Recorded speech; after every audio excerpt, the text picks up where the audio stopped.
10 de junio de 1940, las tropas alemanas cruzaron el Somme. El ejército francés no está en orden. Se declara una ciudad abierta, París cae el 14 de junio. Los alemanes avanzan con furor. Huyendo de la terrible invasión, 2 millones de parisinos toman el camino del éxodo. En estas columnas se aprecia una multitud caótica moviéndose sin control. Las familias cargan a los niños en sus brazos y prestan apoyo de los ancianos. Llevan pocos bienes de valor que pudieron apenas recoger. Sin embargo, la llegada de los alemanes no es una mala noticia para todos. En dirección contraria de la corriente humana, 3 hombres se dirigen a la capital. 2 son espías alemanes. El tercero es francés, su nombre es Henry Chamberlain. Es un criminal, un matón. En apenas un año, conocido como Henry Lafont, se convierte en líder de la Gestapo en París. Es un policía particular el cual supone ser uno de los criminales más peligrosos de la época. Arrestó judíos y patriotas, traficador, robaba, torturaba, asesinaba. Es junio de 1940, el mundo del crimen tomó su partido.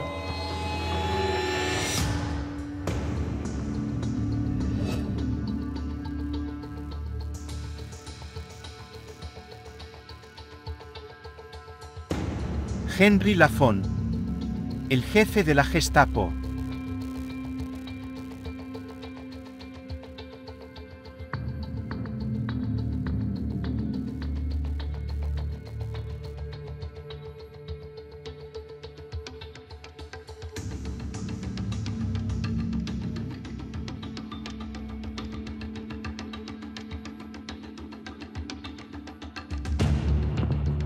¿Quién es Henry Lafont? Nació en 1902 en París. Era un niño pobre. Tuvo una infancia infeliz, lo que lo impulsó, sin duda, a cometer delitos menores. La policía, obviamente, lo ubicó sin problemas y lo llevó a un centro de menores donde permaneció hasta la edad adulta. Henry Lafont, a los 38 años durante la caída francesa, pasó casi la mitad de su vida en un centro de menores o en la cárcel. Justamente, fue detenido en el momento en el que cayó la República, y el ejército alemán rompió el frente francés. En ese momento, estaba preso en París, pero hicimos que todos escaparan. Al observar el avance alemán, los presos retrocedían a medida que ocupan el territorio. En junio de 1940 fue preso junto a los espías alemanes llamados la Quinta Columna. Fueron espías infiltrados en Francia, con quienes él logró escapar. A partir de ahí, su vida cambió. Porque él era apenas un pequeño ladrón, un bandido que soporta la vida, condenado a la marginalidad, sin ningún tipo de apoyo. El encuentro con los alemanes generó un cambio. Él regresó a París, dando órdenes a esos agentes. Él era hijo de la nación. Él fue el francés que los ayudó a llegar a la capital para unirse a los maestros de París, quienes los presentaron ante sus comandantes. A partir de ahí, se convirtió en un agente alemán.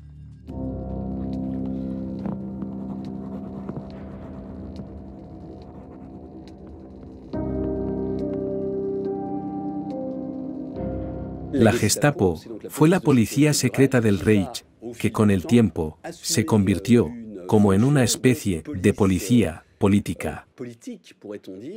Esta policía se encargó de reprimir todas las fuerzas que atentaban contra la seguridad del Reich.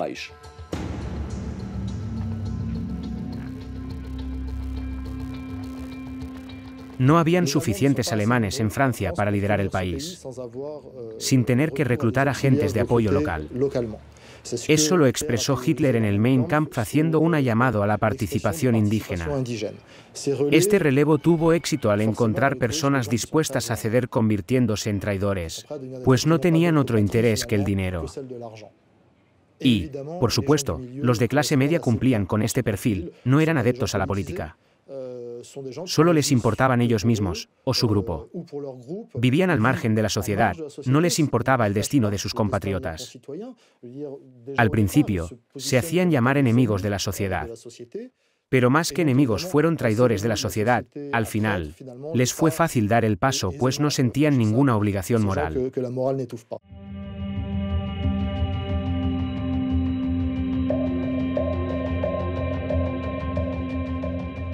Él trabajaba para ellos, les hacía propuestas. Su propuesta era muy sencilla, era un delator. Pretendía ser colaborador, era un infiltrado. Lo interesante es que lo ofrecía a los alemanes. Conozco a los bandidos, vi muchos en prisión. Unos con cadena perpetua o con condenas muy severas. Si les dieras algún poder y sobre todo motivos para ganar dinero, te servirían fielmente.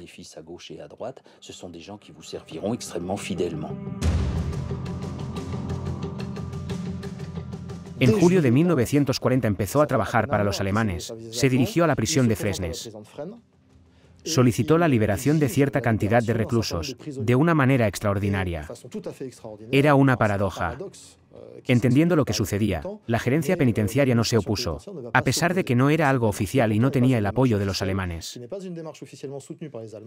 De hecho, sucedió de forma amistosa. Lafont llegó a la prisión de Fresnes y mostró una tarjeta policial seguido de 2 suboficiales alemanes.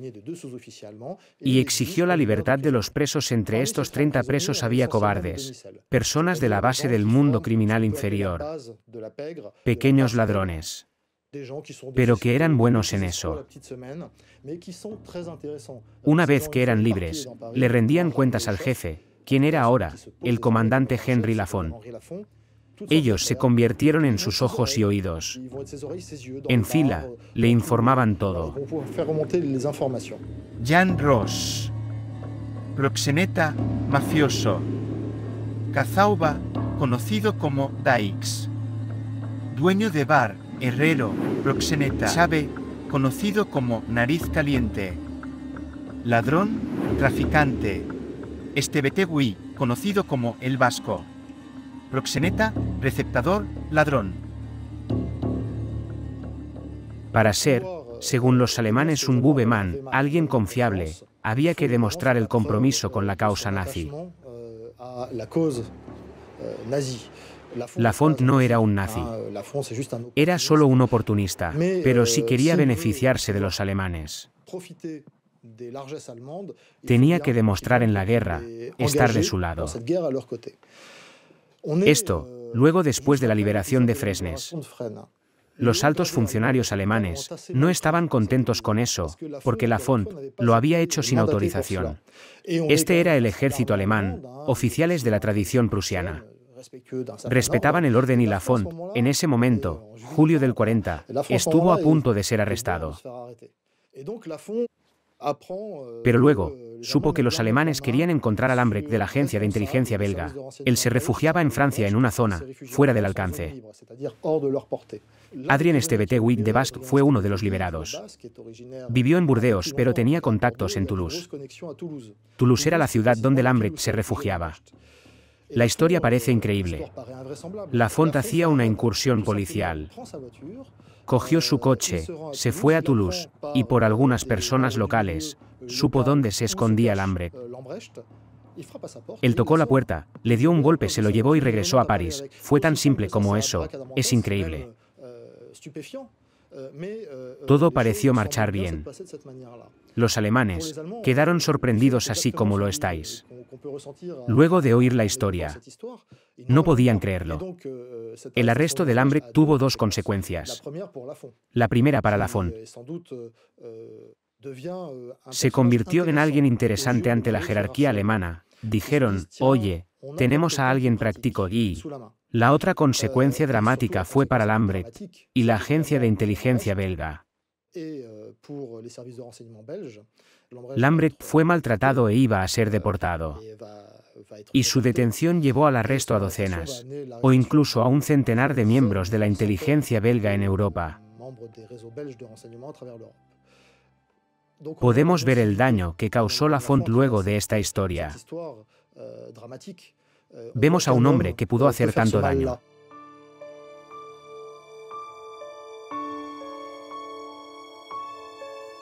Noticias Francia. Noticias de toda Francia y el Imperio. Alrededor de Marsalpétain se encuentran todos unidos, con un nuevo espíritu sin perder la tradición, y así continúa su historia. Hay miles de legionarios al frente del comandante. Hacen su juramento con tal sencillez y grandeza. Millones de voces dicen, juramos servir a Francia y al comandante. Pétain dice, aceptando de nuevo la gran responsabilidad sin debilidad, renuevo mi juramento antes ustedes. Renuevo mi juramento antes ustedes. Fuertes juramentos que representaron una cruel realidad. Estaban haciendo un nuevo sistema, bajo la sombra de muchos héroes. Los asientos eran libres para aquellos que querían colaborar. Los franceses estaban a punto de ver lo mejor en historia. Para Lafont y sus cómplices era el momento del poder. Fue una época de impunidad. Es cierto que los alemanes fueron muy crueles, pero todos eran líderes, filósofos y doctores en derecho. La manera de actuar era descabellada. Era una gran indignación para la ley.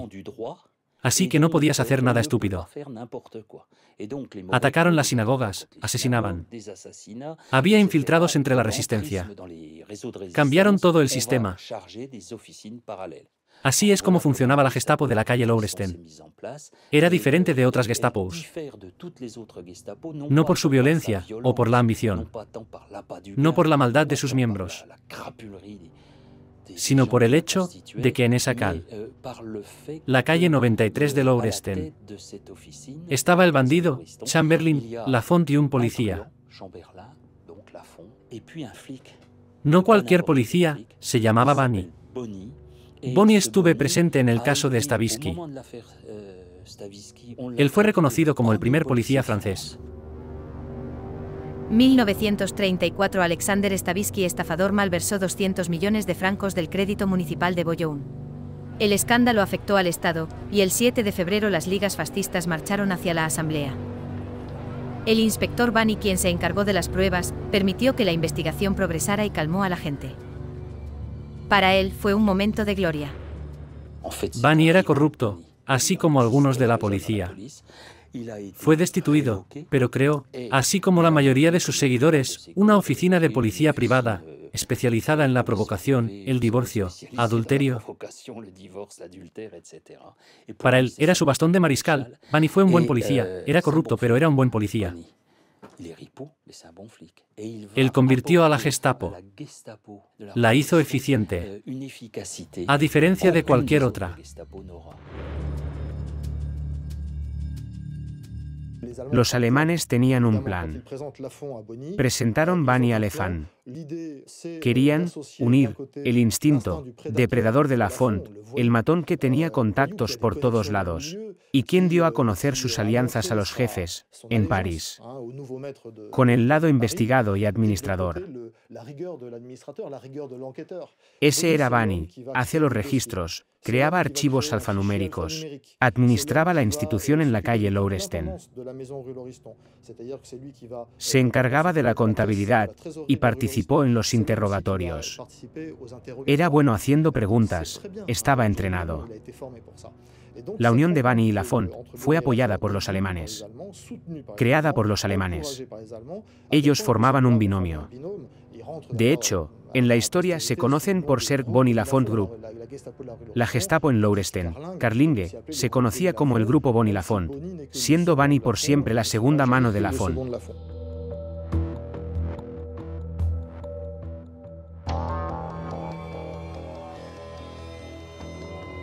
El reclutamiento de miembros de pandillas callejeras de Lauresten continuó durante todo ese periodo. Lafont aceptaba los talentos que se presentan, su poder era mayor. Reclutaba más y más personas, crueles verdaderos enemigos de la sociedad, así es como le podemos llamar.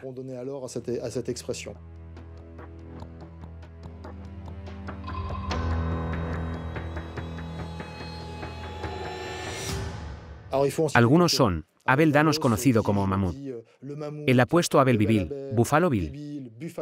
Sus apodos eran intencionales. El Mamut era un hombre fuerte, Buffalo Bill disparaba todo el tiempo. Siempre estaba armado, un policía lo describía como peligroso siempre armado.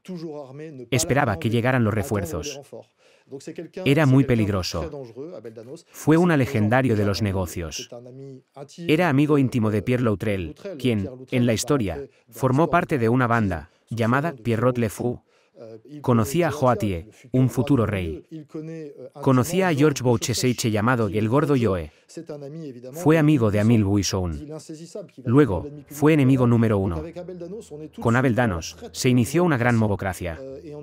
Todos inmersos en ese sistema. Otro personaje importante que regresó a Lourestein fue un gran personaje, llamado Jean Sartol, conocido como Juan el Calvo. El informe policial de la época lo consideraba como el rey de la zona. Esto fue porque llegó a ser muy conocido en la comunidad, lo que lo convirtió en líder. Se le considera uno de los matones más grandes de la historia. Jean Sartol, por supuesto, como todos los matones, se enteró de que algo pasaba en la calle Lourestein, de que había un jefe que podía arreglar todo. A partir de ahí, depuso a la orden en ese sistema para desarrollar su propio tráfico y revertir la deuda de impuestos, la deuda que tiene con la FON.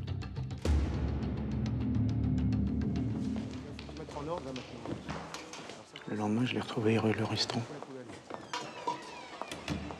C'est lui. Qui, lui? En uniforme. Tu m'as pas dit qu'il était boche. Mais il l'est pas, il aime se loquer comme ça pour impressionner l'adversaire, c'est tout. Je passe l'éponge. Tu viens avec l'oseille, on efface tout. Regarde-moi quand je te cause. Mais si tu essaies encore de me doubler... Merci, patron, mais c'était juste... Un malentendu, je sais. Ta gueule. Passe à la caisse dans la semaine. Sinon, c'est toi qu'on efface. Dégage.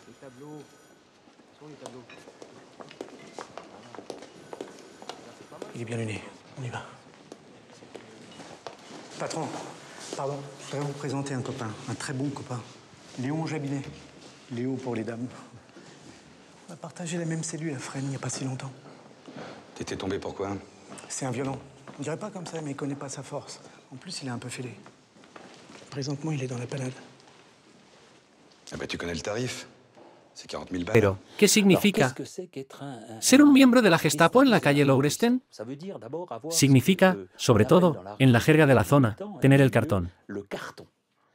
El cartón es un ausweis muy particular. Allí está escrito que el dueño de esa tarjeta no debe temer en ningún caso de los alemanes, de las autoridades alemanas. Incluso pueden acceder a beneficios. Quiere decir que pueden recibir ayudas de los alemanes, sean policías, soldados u otros. Además, es tener acceso a algo que es escaso. Incluso la policía alemana, que es escasa. No queda gas para los coches y anda sin problema. También tienen la posibilidad de tener armas. Armas modernas, metralletas Schmeisser o tipo Beretta. Por otro lado tenemos los oficiales de policía. ¿Quiénes son? Ya no tienen gasolina para sus coches, están armados con 6,35, tipo el francés o Manufrance, con un alcance de 10 metros. Son como todos los franceses, tienen muchos miedos. Si no es, que es terror, delante de la gente quienes incluso, con un acento córcego, dicen, policía alemana, Gestapo.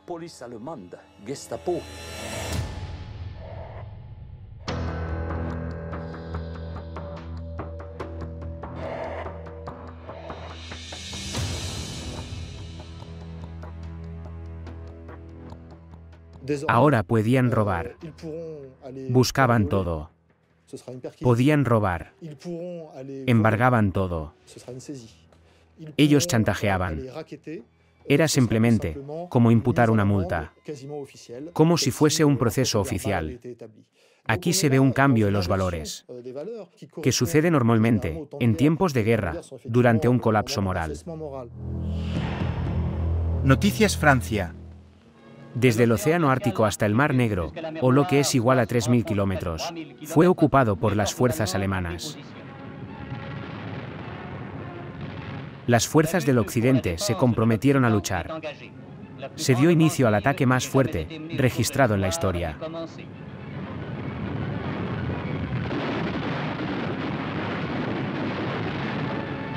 A pesar de la resistencia de 160 divisiones del Ejército Rojo, habían barreras en todos lados. La guerra continuaba en Francia. Una guerra secreta de traidores. Para Lafont es hora de triunfar. Él sabe cómo hacer que le obedezcan, que le teman y respeten. Su audacia y carisma le permitieron estar cerca del poder. Lafont se convirtió en alguien influyente en Francia. Él tenía contacto con los alemanes de alto rango. Lafont era ahora alguien importante. Era una gran recompensa para él. El quien tuvo una vida miserable hasta sus 40 se convirtió en un hombre poderoso. La gente quería conocerlo. Al imaginarlo, parece increíble, él se reunía con Laval, quien lo tuteaba. Se reunía con Bucca, el secretario general de la policía. Con Aimé Boussiere, el prefecto de la policía. Y, porque todos ellos se reunían con Lafont. Parece trivial, pero era porque Lafont les encontraba la comida. Fue tan simple como eso. Por ejemplo, Karl Gommelburg, el jefe de la Gestapo en Francia, se reunía con Lafont para comer. Knochen aceptaba regalos de Lafont. Él era el número 2 de la policía de seguridad alemana en Francia. Fue alguien muy poderoso en nuestro territorio. A menudo les daba regalos para obtener dinero. Laval acudió a él para pedir la liberación de 2 personas. El objetivo final de Lafont era librarse del dominio alemán. Quería ser más independiente en sus actividades, prestando sus servicios y demostrando poder. Incluso de manera temporaria, él mostraba interés en conocerlo y en que se mantuviera su puesto. En ese momento en la historia de Francia, hubo esos acercamientos donde este delincuente se tuteaba con el presidente. Es lamentable, pero también fue una lección para ese periodo, y es que vemos que hubo una inversión total de valores. De hecho, ¿dónde están valores?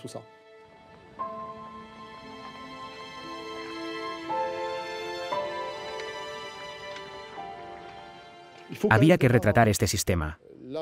Los franceses y autoridades alemanas firmaron una tregua, donde Francia tenía que entregar cierta cantidad de bienes. Se establecieron cuotas. Y adicionalmente, Francia tenía que pagar unos cargos por ocupación. Eran cantidades enormes, inusualmente enormes, que no correspondían a ninguna realidad económica. Francia tuvo que pagar 20 millones de Reichsmark por día, por gastos de ocupación. Eso equivalía a 400 millones de francos. Luego, los alemanes especulaban con este dinero, lo inyectaban en la economía francesa a cambio de bienes, lo que permitía a Alemania mantener su economía durante la guerra. Para ello, tenían que encontrar la mercancía y ofrecer tarifas atractivas a los vendedores para lograr vender sus bienes. Fue un mercado negro con el que los alemanes luchaban. Ellos eran los instigadores.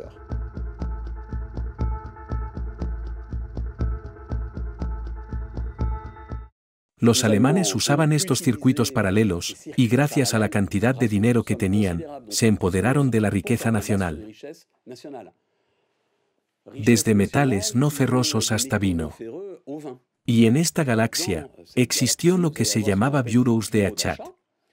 Existían de manera semioficial, que se sostenían por estos recursos, a veces oficiales, a veces no oficiales.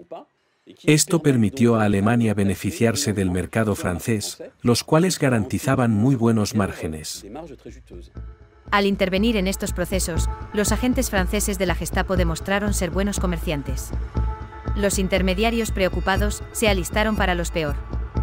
Los depredadores voraces buscaban de oportunidades. Para ellos, era hora de cerrar negocios en el mercado negro y obtener dinero fácil. El papel del grupo Bon y Lafont era el de asegurar todas las transacciones. Era evidente que era un mercado lleno de traficantes, tentados a estafar las autoridades de la ocupación. La segunda etapa era ir hacia los comercios como tal y solicitar la búsqueda de los bienes. Y una vez que te tuviesen los bienes, interponerse como intermediarios entre un vendedor que a veces no quería vender. Pero Lafont era muy persuasivo. El comprador final eran las autoridades de ocupación. Los tráficos eran sencillos, en los Bureaus de Achat no exigían nada al vendedor, ni su identidad, ni el origen de la mercancía. Así que imaginamos cómo involucrados habían esos tráficos. Sin inicial, sin mercancía. Es una receta para la fortuna. Al final del año, asociaciones ayudaban a los desamparados. Y en el distrito de Hayes, les daban sopa gratis. Aquí, los que tenían hambre conseguían una buena comida y también apoyo moral. Se veían largas colas delante de las tiendas. Los bienes escaseaban. Era difícil conseguir comida. Los franceses recurrían al mercado negro, mientras que las Gestapo eran islas de prosperidad. Es decir, los franceses que trabajaban para los alemanes. Y, por supuesto, el grupo Laurestin Street. Vivían en una gran opulencia. Para estas personas, era una época maravillosa. Se daban el festín mientras otros morían de hambre. En la calle Laurestin, estaban siempre de fiesta, había champaña. Se habla de una época de reajuste. Eran matones, desterrados, presos, personas condenadas a la marginalidad. Y que de repente, podían hacer lo que querían. Lafont multiplicó sus aventuras. Estuvo con de las mujeres más bellas de París, en la época. Con modelos, como Schiaparelli o Chanel. También con jóvenes estrellas del círculo de Corinne Luchaire, quien la llevaba a la calle Laurestin. Muchos artistas iban a esa calle a celebrar los banquetes. Tino Rossi estaba presente. No era un colaborador directo, pero sí alguien que participaba, sin estar muy consciente, de las cosas terribles que hacían, de la maldad de las personas con quienes se reunía. No dejó de ser parte de los festines. Durante la ocupación los cabarets estaban siempre abiertos y reservados para cierta clientela. Colaboradores y oficiales alemanes. Los burdeles estaban en auge. Lafont y sus hombres los frecuentaban. Incluso eran propietarios clandestinos. Los cabarets de Pigalle y Montmartre estaban bajo el control de Lafont.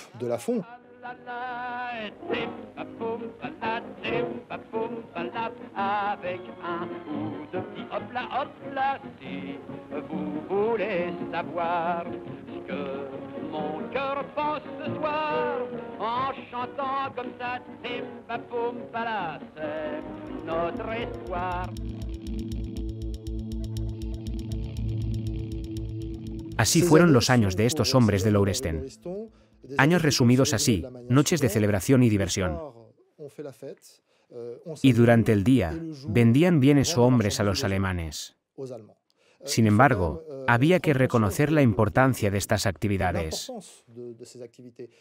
Jean Sartol, el bandido Juan el Calvo, fue conocido después de la guerra por haber participado en pillaje de más de 1000 pisos en 3 años. Un piso por día, incluido los domingos. Este hombre celebró sus 100 millones de francos en una gran fiesta, junto a sus amigos de la Gestapo, y junto a algunos oficiales alemanes. Es incontable la fortuna que hicieron y la impunidad para lograr esa fortuna. Obviamente eran medios ilegales, por supuesto, o incluso por acciones inmorales.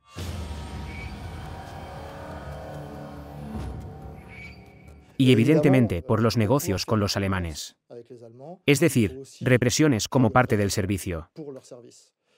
Era como una especie de balanza entre la Gestapo francesa y los negocios de la calle Lauriston. Se trataba de negocios y represión. Todo mezclado. Hacían transacciones comerciales bajo la represión. Captaban personas para convertirlas en aliados, por lo general, aquellos con mucho dinero. Los hallaban rápidamente. Cuando visitaban el hogar de un judío rico, bajo la política antisemita, los ocupantes entraban al mismo tiempo. Se llevaban todo hasta el Tomás de corriente. Era un sistema que marchaba bien. Era eficaz. A estos agentes no les costaba nada. Tienen a docenas de franceses a su servicio, en la Gestapo. No les costaba ni un centavo. Se alimentan de la bestia. Cuando arrestaban a alguien, lo desnudaban, eran lobos. Lobos amarrados a los alemanes por una correa. Eran los perros guardianes. Esta manada perseguía y cazaba a los judíos. Los mafiosos eran oficiales de policía. Extraños agentes de policía que intervenían fuera de control. Intimidación, abuso de poder, violencia. Fue el periodo de represión. En la calle Laurestin, la tortura fue siempre el medio para hacer callar las personas. No se trataba de una tortura elaborada. Se trataba de palizas con porras, puños, pies o linchamientos. También torturaban con el agua. Tomaban al prisionero y lo hundían en una bañera llena de agua y de mucha basura. Era parte del proceso de humillación a las víctimas. Los sumergían en el agua hasta asfixiarlos. Era extremadamente agotador aguantar, por lo que las víctimas se desmayaban. Para despertar a los prisioneros, les abrían los dientes y les metían jabón con gasolina. Por negarme a confesar, Bouni me metían al baño. Me torturaban durante casi 2 horas. Como mi testimonio no era suficiente, me torturaron de nuevo por la mañana siguiente.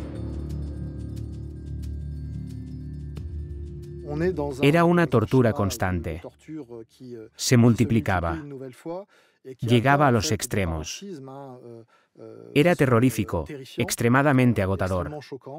Algunos presos franceses decían que luego de haber sido arrestados por los hombres de la Fond y entregados a los alemanes, eran tratados mejor, a como lo hacían los franceses de la Gestapo. Una de las consecuencias de la tortura era, ante todo, la degradación del ser humano, que era lo que buscaba la Gestapo. Au départ, ils voulaient obtenir des aveux, parce qu'ils étaient extrêmement formalistes et pointilleux. Il leur fallait des aveux, écrits, enregistrés, notés, et ensuite la justice expéditive pouvait passer, mais seulement après des aveux. Des aveux, n'importe quoi. Mettons que l'on veuille torturer pour obtenir des renseignements, mais je crois que dans le cas de la Gestapo, c'était bien pire que ça. C'était une espèce de volonté sadique de faire du mal.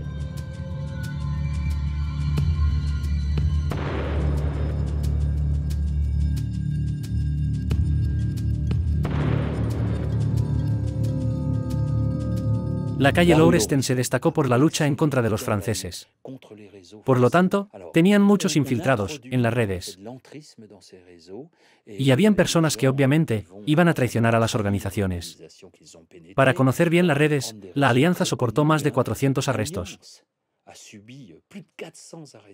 Marco Polo, que pertenecía a un grupo de resistencia, ligado con las fuerzas de Londres. Cae varias veces, 3 veces. La gente de Marco Polo defendía a Francia y sufrieron arrestos y grandes caídas. Geneviève de Gaulle fue la más grande. Fue arrestada por el mismo Bani.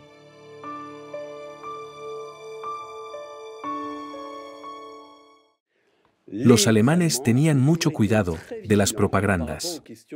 Se tomaban en serio la prensa clandestina. Défense de la France fue uno de los periódicos importantes que ellos tenían en la mira.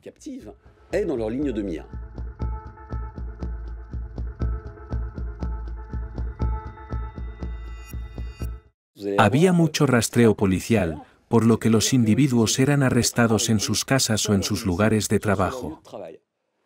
La banda Boni Lafont fue publicada en la calle Bonaparte, en una librería llamada Deseos de Luis XII. Esta librería era el buzón del movimiento de resistencia. Allí recibían y archivaban información.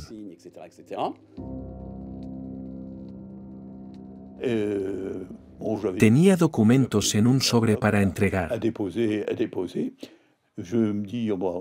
Me dije, tomaré la bicicleta de mi padre, iré tranquilamente y dejaré la bicicleta cerca de la librería. Y luego me dije, qué gracioso. La puerta estaba cerrada como siempre. No recuerdo bien los detalles, pero me dije, ¿será que debo entrar o no? Si tengo miedo de que la puerta esté así, no valdrá la pena seguir haciendo todas estas cosas. Pero no, lo voy a hacer, no voy a echarme para atrás. Abrí la puerta y alguien brincó hacia mí. No sé si fue Bani o Lafont, pero habían 2 hombres allí. Me llevaron de inmediato a la trastienda.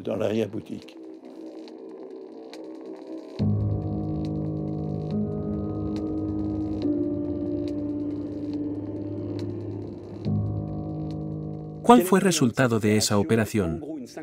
Unos 50 miembros fueron arrestados, 25 fueron arrestados por el mandato de Luis XII y la otra mitad, en sus trabajos o en casa.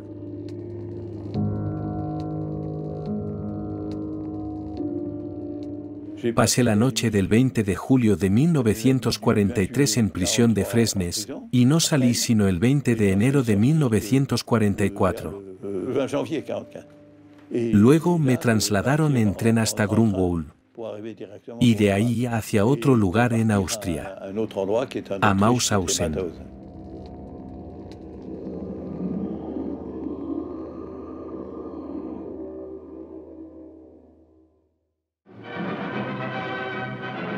Queridos amigos, por cuarta vez, Francia celebra con sufrimiento y tristeza otra guerra en Navidad. Navidad, fiesta de la Natividad. La muerte está presente en todo el mundo, y Francia sigue sufriendo a diario los crímenes, la inmensa miseria y los bombardeos. A pesar de tantos desastres, mantengo mi fe en el futuro de Francia. Una vez más, os pido que penséis por encima de todo en el riesgo de muerte que nuestro país se enfrentará si cae en la espantosa guerra civil. Los hechizos no ayudaban, los vientos soplaban más fuertes en el fortín de Pétain al sur de Francia, los matorrales se movían. La resistencia se fortalecía. Lafont, el buitre, se creía un águila. El matón solía soñar. Fin del 43, el sistema de Bureau de Achat perdió su eficacia y su sentido. Era menos rentable para los alemanes. Observamos que hubo un vuelco. Se le conocían algunas veces por la represión y otras veces por los negocios. Pero cambió, su actividad principal era la represión. Es decir, cometían asaltos más concretos contra la resistencia. Colonel Knochen, notre ami Lafont, qui a l'énergie et l'expérience propre à vaincre dans ce genre de lutte, propose de mettre sur pied une brigade composée d'ex-tirailleurs nord-africains, équipés et entraînés par ce soin, avec pour mission ramener le calme et l'ordre dans les campagnes. Notre seul objectif est la libre circulation de nos troupes afin de permettre le prélèvement de ce qui est nécessaire à notre intendance et aux besoins du peuple allemand. Cher ami Lafont, si dans, disons, 3 mois, l'exode n'est pas sûr, nous appliquerons aux paysans français le régime que nous appliquons aux moujiks en Russie. Et ça, c'est clair? Tout à fait, colonel. Allez, bois un coup, c'est du bon. Te casse pas la tête avec ça, je vais m'en occuper. A Lafont le gustaba el poder. Ese era el jefe de departamento. Era respetado por los policías. Tenía otra ambición. Quería convertirse en un señor de la guerra. Tenía una gran meta para finales del año 43. Quería movilizar o incorporar a los presos norteafricanos que los alemanes habían arrestado desde 1940. Quería formar un ejército, esa era su gran ambición. Y, por supuesto, los alemanes lo aceptaron, teniendo la idea de que protegerían a los de la primera línea de su ejército.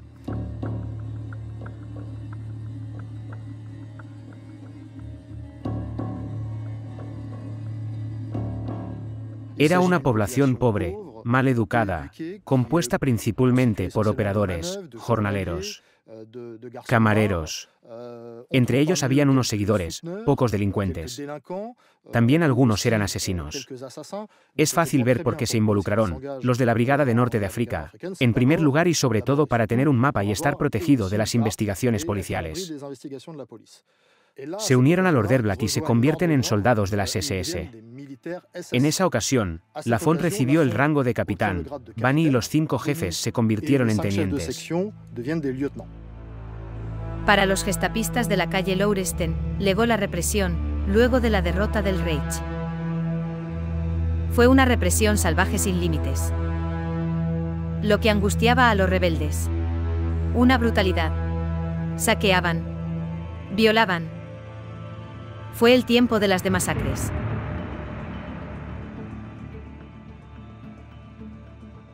Vamos a hablar de la actividad en Corrèze y Dordoña, que al inicio era una actividad de pacificación de la zona, que se convirtió en el terror. Como no podían atacar el fortín, intentaban poner el orden a través del terror. Cada vez que venían, hacían lo mismo. Amenazaban, robaban, saqueaban y violaban. Si era necesario, obviamente, hubo muchas violaciones. En la región había una horda salvaje. Arrestaron a la madre. Fueron a la casa de mi hermana. No los he visto desde entonces. Estaban literalmente revolcándose en la población civil. Detenían a las personas y amenazaban a los padres de familia. Si no les daban sus ahorros, deportaban a toda la familia. Tenían el poder de hacerlo. Eran comunidades pobres, sin ningún tipo de protección. Por ejemplo, el caso de Tulle, asaltado por miembros de la Brigada del Norte de África. Asaltado en la calle sin ninguna razón. El joven pasaba por allí, quieren arrestarlo. Estaban borrachos. El joven se resistía. No quería que lo arrestaran. Le dieron una paliza muy fuerte, antes de ser disparado en las piernas con una ametralladora. Querían obligarlo a levantarse. Él no podía levantarse, lo golpearon de nuevo y quedó discapacitado de por vida. Este joven fue un luchador de la resistencia.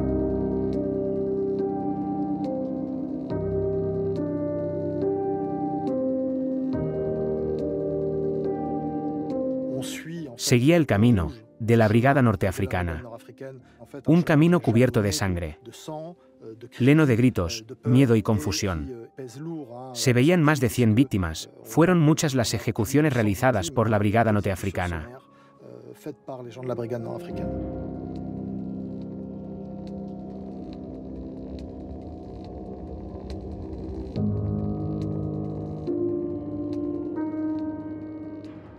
Noticias Francia. Noche del martes 5 al 6 de junio de 1944, una noche histórica. Los angloamericanos llegaron al suelo de Normandía. Toneladas de acero golpean los barcos, donde están las defensas alemanas. Las unidades ligeras se mueven a la costa. Y al amanecer, se ve la gran flota angloamericana.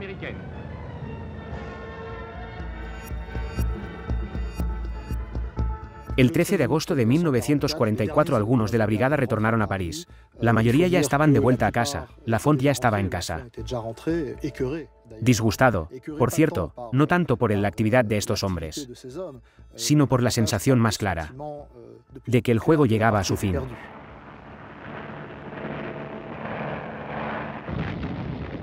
Los bombarderos a su vez desatan el ataque masivo, sin haber preparado una operación militar. Todo el país está acorralado, como decían los alemanes. Porque nunca debéis olvidar eso. Ellos son los que lo iniciaron. Aquellos que presumieron destruir todo pensaban que eran más fuertes. Lafont y Bani intentaron escapar. Su idea inicial era unirse a España. Por desgracia para él, se marchó con Bani y sus hijos. Y le pasó lo que él hizo que otros pasaran. Llegaron a un punto de control, y el coche fue confiscado. Luego le dijo al hijo de Pierre Bani, Jacques Bani, que volvieran a París en bicicleta, para pedir ayuda a un amigo. Alguien que creía era su amigo. Era un traficante llamado Joseph Joanovici. Un tipo raro y muy complejo, era un resistente, pero no era muy importante. Joseph Joanovici los dejó plantados. Lafont, Bani y la sede de la policía contactaron a unos hombres para recogerlos. Era septiembre de 1944.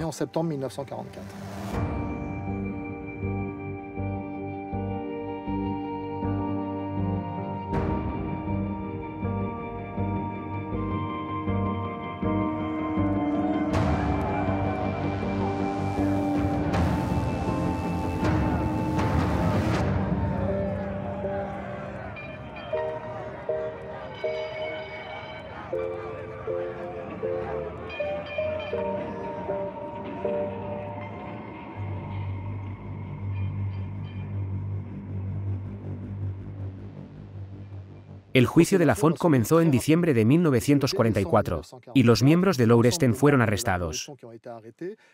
Fueron llevados a los tribunales. Pasaron 3 meses desde la detención. Como veis, todo sucedía en un tiempo récord. tanto que causó molestia a los policiales que investigaban. Vemos que hubo cierta presión por parte del Servicio de Investigación francesa. La opinión pública pedía que mataran a los traidores. Así que fueron juzgados y ejecutados. Fueron 9 los que llevaron al pelotón de ejecución. En diciembre de 1944 se dio fin a Laurestin. Los líderes fueron ejecutados.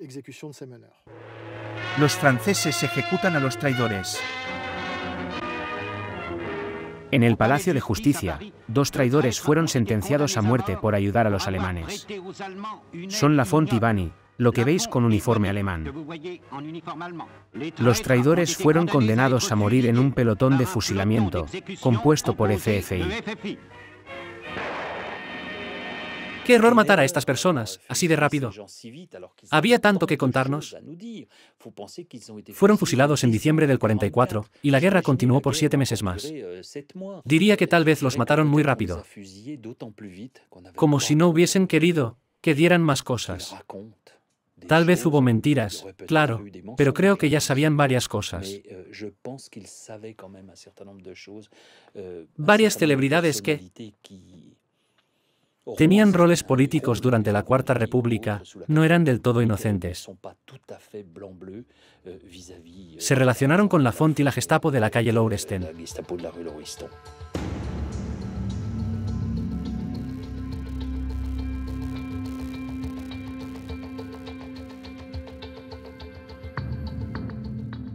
En cuanto a no la infantería, porque ellos eran impresionantes. Tenían muertes y torturas en sus conciencias, los de la caída de la resistencia y otros. Muchos se convirtieron luego de la guerra. Para ellos, el paso de la guerra a la posguerra se hizo a través de la resistencia. Muchos de los que se anticiparon y de los que fueron contratados por la resistencia, por su especialidad profesional, incluida la ejecución pública en medio de la gente, no fue de improviso. Necesitaban asesinos, contrataron asesinos. Gracias a la resistencia, muchos de ellos evadían la justicia, a los policías se escondían de los tribunales. Y lo que es interesante es ver que estas personas habían desarrollado hábitos de impunidad, tenían dinero por manejar armas, que fueron armas de guerra. Y ellos eran los que iban a constituir los años de la posguerra.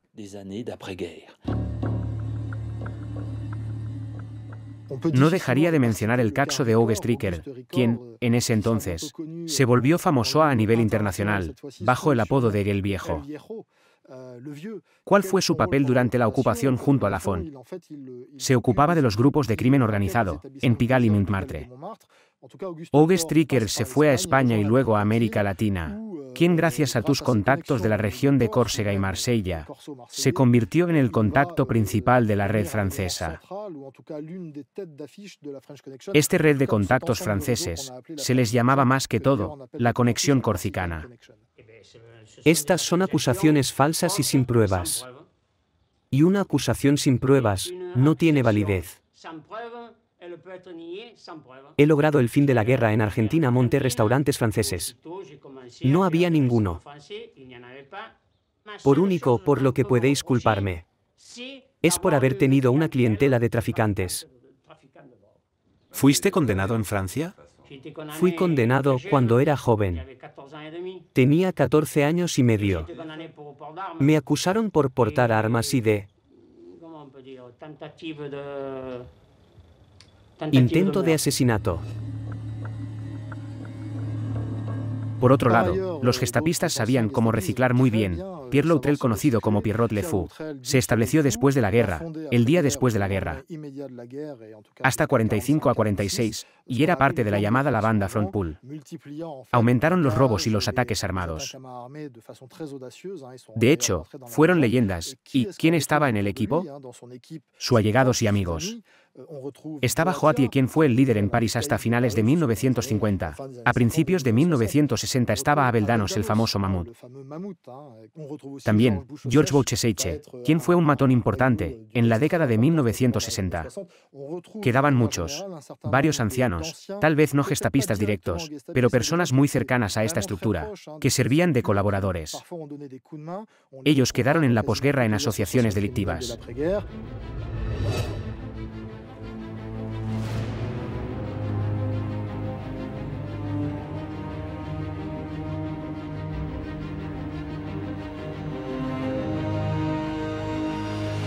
Huyeron del pelotón de fusilamiento. La mayoría de los matones de la Gestapo están aún dispersos. Están en Europa, Asia, África o en las Américas. Esta dispersión es la base internacional del crimen organizado: cigarrillos, basura, armas, relaciones públicas. Están en todo tráfico, mezclándose con inteligencia, acercándose peligrosamente al mundo político. Están interviniendo en todas partes. Si los líderes fueron expulsados del combate en 1944, muchos quedaron pretendiendo tomar el relevo. Muchos de ellos formaron parte de la calle Lauresten, de la escuela de Henry Lafont, el jefe de la Gestapo.